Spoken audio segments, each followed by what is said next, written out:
Hello everyone, it is Dylan from Yugioh Everything, and welcome back to another Yu-Gi-Oh! Theory video. This is my 5th formal theory, and it is a video that I have been working on since making the timeline one, so this is a theory that's been in the works for a little over a month, and what I'm proposing is that Darkness, or Nightshroud in the dub, the main antagonist of the Yugioh GX anime, predicted major plot points from Yugioh 5Ds, Yugioh Zexal, and Yu-Gi-Oh! Arc 5. So let's get right into it. Whether you agree or disagree with what I'm about to say, I hope you enjoy regardless and comment all of your thoughts down below. Let's begin. For those of you that have never seen Season 4 of GX or any Yu-Gi-Oh! In Japanese, you are probably unfamiliar with the antagonist that we will be focusing on in this theory, and that is Darkness. Darkness basically is a god. He controls Fubuki or Atticus Rhodes in the dub in different points through that mask, and controls many different people throughout Season 4. He doesn't reveal his true form until episode 177, the fourth last episode of GX, where he duels the main protagonist Judai or Jaden in the dub for 2 episodes right before the famous Yugi vs. Judai duel takes place and GX comes to an end.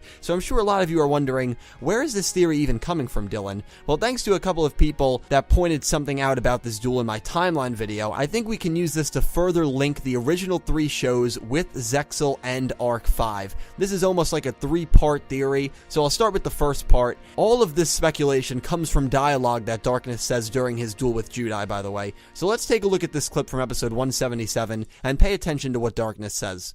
真実の始まりはあまりにも遠く遥かな昔何も存在しない暗闇に最初に1枚のカードが生まれたそして表と裏が決まり世界の始まりが訪れた In that clip, Darkness talks about a single card creating the entire universe. I'm sure a few of you are thinking, oh wow, in your heads right now, but if you're not, maybe that's because you haven't watched Yu-Gi-Oh! Zexal. The main storyline of Zexal is to find the Numeron code, which is, and I quote straight from the Yu-Gi-Oh! Wikipedia, a powerful card which created all of reality. It has records of everything in the universe. It is literally exactly what Darkness described in his duel against Judai, a single card that created the entire universe. So now, between this seemingly glaring evidence, along with the dojo monsters in episode 15 of Zexal, I think it is nearly impossible to dispute that Zexal is not somehow canon to the first 3 shows, which is something that I have believed for quite a while now.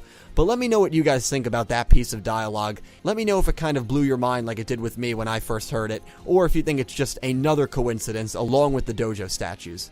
Well, that was the first part of this theory, and clearly stated in the title, this theory is far from over. There is another piece of dialogue that Darkness says in the following episode that I think makes a major reference to the shows that would follow GX, 5Ds, Zexal, and Arc 5. While the Numeron code reference is something that has been discussed online, albeit very minorly, I don't think anyone has ever discussed this potential connection that I'm about to delve into, so I definitely want to hear your opinions on this. Without further ado, let's take a look at what Darkness has to say in episode 178. 汝、この世界をよく見渡してみるがよい。何が起きているかをよく考えるのだ。止まらぬ異常気象、止まらぬ天変地異。止まらぬ紛争、テロ、壊れた人間たちが起こす異常な事件の数々。Okay, so I'll admit it, when I first watched this scene, I really didn't think anything of it, but then I went back and focused on the phrases he said again. In this order, he lists abnormal weather, unnatural occurrences, unstoppable disputes, and terrorism.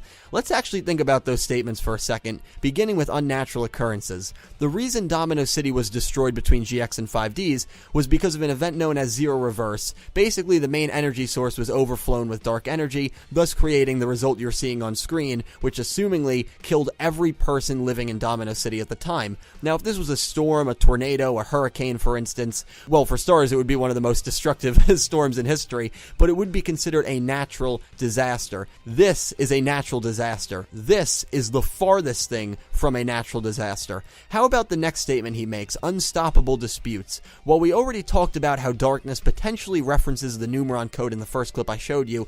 I ask you, who was after the Numeron code in Zexal?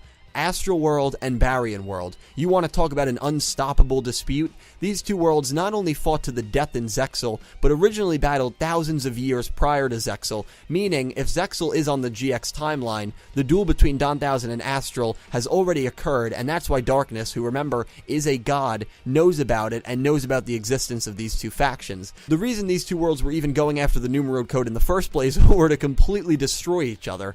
So now let's take a look at the final phrase, terrorism. This one immediately clicked with me, and before people comment that I'm misusing the definition of terrorism, I'll read it right off Google. Terrorism is the unlawful use of violence and intimidation, especially against civilians, in pursuit of political aims. If you have seen Arc 5, you immediately know what I'm going to say. How about Akaba Leo's attack on the XZ's dimension? For those that haven't seen it, just one day, completely out of the blue, Leo sent soldiers to basically kill off and destroy as many people as his army possibly could. His political motivation in this case was to make the four dimensions become one again in order to revive his daughter Rei. Not only were hundreds, maybe thousands of innocent lives lost in the XZ's dimension alone, but by the time Yuya and others reach Heartland in episode 100, the city is completely obliterated. I know terrorism is a very disturbing and dark concept, but the fact is, you can easily call this an act of terrorism. And the greater, creepier fact is, everything that Darkness said eventually came true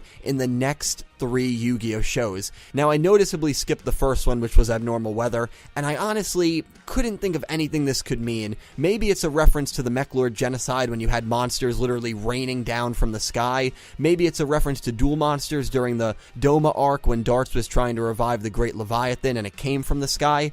For either of those to be the case, Darkness would have to be using this phrase as a metaphor where instead of talking about actual weather, he is referring to monsters literally raining down from the sky.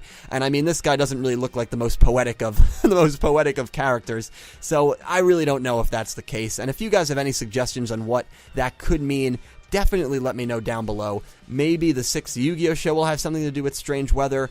Guess we will have to see. It is a shame he doesn't say anything after terrorism, because it would have been so cool to see if the next thing that he said would have been a plot point in the new Yu-Gi-Oh. I'm going to show you actually one final clip from the duel, and let me know what you think about this third and final proposal of the theory.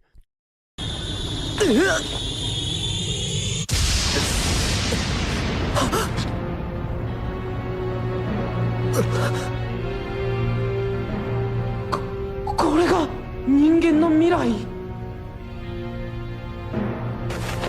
これこそが変わらぬ運命。お前たちの未来だ。 The future of human beings. Where have we seen a dark orange, destroyed ruins color scheme background like this before? Or 3 real-life years in the future, I should say. Take a look at this picture from the destroyed 5Ds timeline, the one where the Mechlord genocide occurs. You have to admit, there is definitely, at the very least, a slight resemblance between what Darkness shows Judai and what the actual destroyed world in Yu-Gi-Oh 5Ds looks like. But isn't it interesting that Darkness gets almost all of these predictions wrong? First off, he thinks that one person can't bring him down and stop him, but Judai does. The future of human beings is saved, thanks to Yusei. The unstoppable dispute is stopped, thanks to Yuma. And well, at the moment it seems Arc 5's show has been completely reset. Currently, we are at episode 140, but if that's the case, the terrorism we once saw in Arc 5 has been completely reset and nothing bad has happened now. That could change based on how Arc 5 ends, but it's still interesting to note that while Darkness may have nailed all of these predictions on the head, most of them were changed or saved thanks to the efforts of the protagonists of the Yu-Gi-Oh shows.